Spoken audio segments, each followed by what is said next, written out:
या प्रकरणातील तक्रारदार हे इलेक्ट्रिक कॉन्ट्रॅक्टर आहेत। त्यांच्या चंदूर इथल्या ग्राहकाला पॉवर लूमसाठी वीज जोडणी हवी होती। त्यासाठी त्यांनी महावितरणच्या चंदूर कार्यालयात अर्ज केला होता।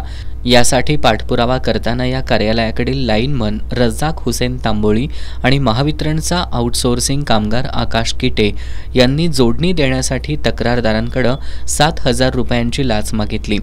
या तक्रारदारानं लाचलुचपत प्रतिबंधक विभागाच्या कोल्हापूर कार्यालयाशी संपर्क साधत तक्रार केली। या तक्रारीची पडताळणी करून आज सापळा कारवाई करण्यात आली।